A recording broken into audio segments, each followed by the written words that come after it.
podría oponerse a una iniciativa para quitarle el dinero y las propiedades al crimen organizado. Un proyecto de ley en la Asamblea Legislativa levanta posiciones a favor y en contra. Aunque todos están de acuerdo en que hay que combatir a los grupos criminales, las diferencias están en la letra pequeña de la iniciativa. Vamos a investigar los bienes, vamos a investigar aquellos patrimonios emergentes que no tienen ninguna justificación dentro del Estado financiero costarricense, no a las personas. Es una legislación muy gravosa para un Estado de Derecho, porque le permite al Estado con una gran discrecionalidad someter a una persona, a ponerlo en el banquillo de los acusados, no se sabe de cuál delito, de cuál actividad delictiva, porque el Estado no tiene por qué demostrar esa vinculación. Hace unas semanas, los presidentes de los supremos poderes solicitaron la aprobación de la ley de extinción de dominio. Y por eso, esta noche analizamos el ABC del proyecto.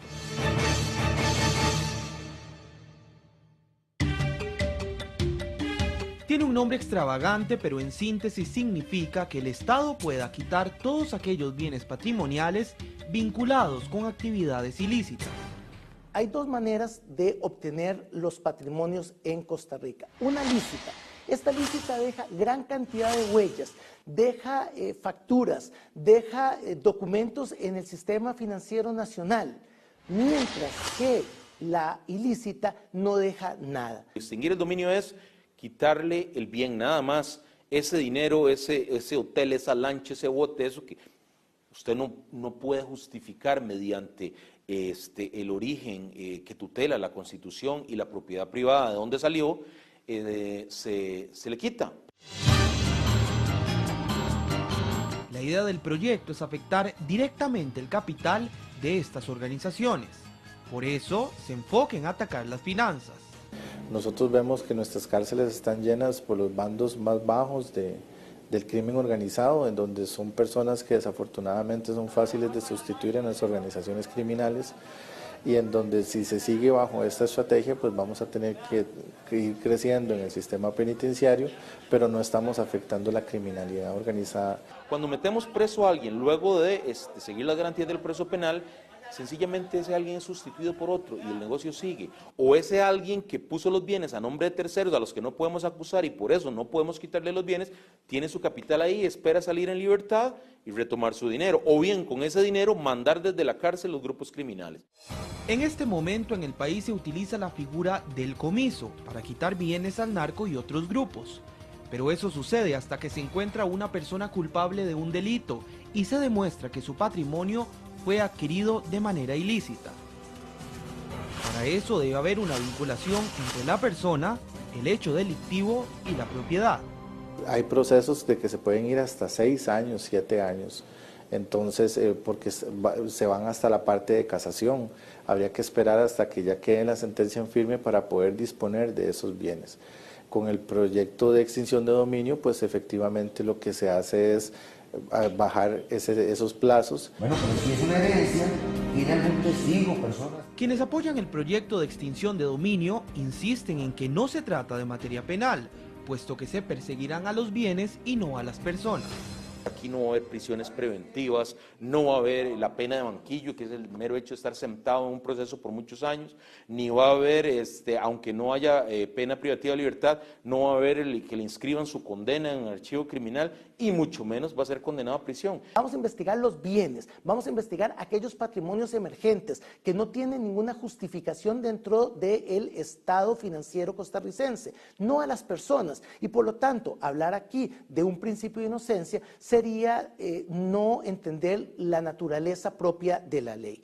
La inocencia la van a seguir teniendo las personas, la buena fe sigue siendo uno de los principios radicales. La iniciativa plantea la creación de un nuevo juzgado de extinción de dominio y una policía especializada para investigar los casos. Todo empezaría con una denuncia anónima de cualquier persona, de un banco o bien por una sospecha del Ministerio Público. Luego vendrá una investigación privada si hay un incremento injustificado del patrimonio. Posterior a ello, una audiencia en la que el afectado tendrá 10 días para presentar pruebas. Si no son suficientes, el caso se elevaría a juicio. El proceso también prevé una etapa de apelación, con un tribunal compuesto por 3 jueces. Y además, una segunda instancia que sería casación de la Sala Tercera de la Corte Suprema de Justicia. Es un proceso constitucional que sigue todos los parámetros del debido proceso, que tiene diferentes etapas, es jurisdiccional, solamente jueces y juezas del país debidamente capacitados, instruidos y probos van a ser los encargados de analizar la prueba.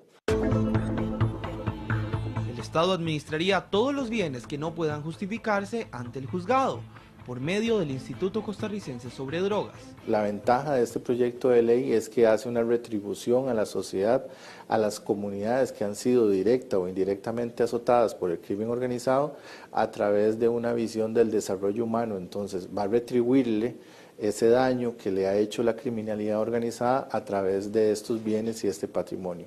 Vamos a un corte comercial y al volver, Va a permitir incluso persecuciones políticas, va a permitir destruir honores de las personas.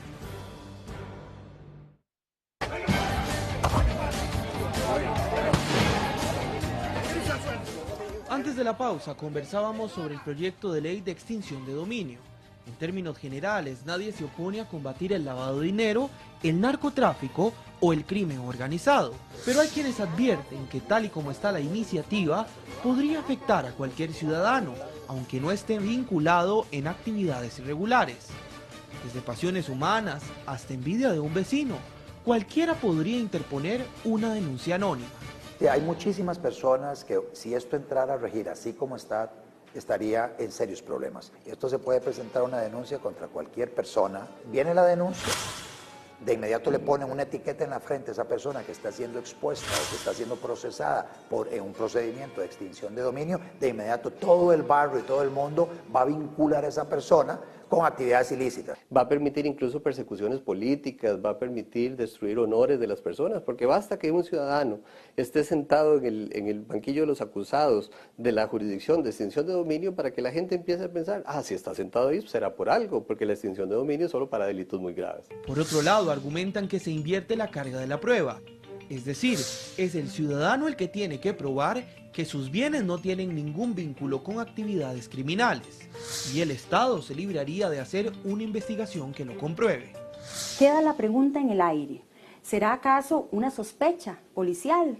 ¿Bastará acaso con que se trate de supuestos donde de repente se intentó llevar adelante una investigación en lo penal que por falta de prueba no fructificó? ¿Bastará con que un vecino denuncie a otro para que el aparato estatal le pregunte a la persona, dígame o deme usted una explicación sobre un incremento patrimonial? Otra de las críticas es que no hay una base mínima para perseguir un incremento patrimonial y quedaría a discreción del Ministerio Público elegir cuáles casos investigar.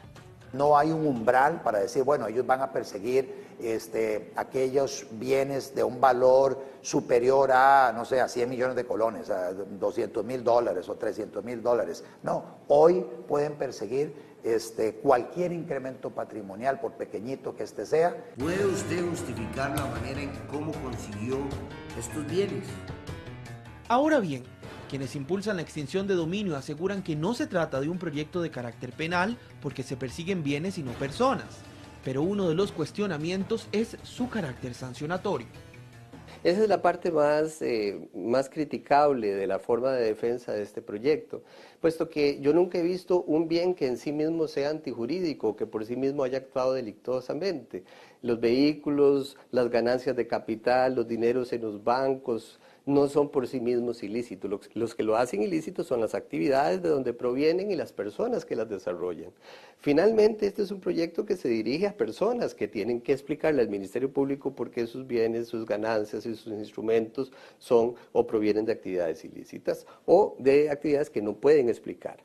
Usted puede colocar una figura en una vía distinta a la penal, darle un nombre distinto, que si igualmente esa figura tiene rasgos que son sancionatorios, necesariamente se ve obligado constitucionalmente a darle las protecciones que se le dan a cualquier otra medida de carácter penal.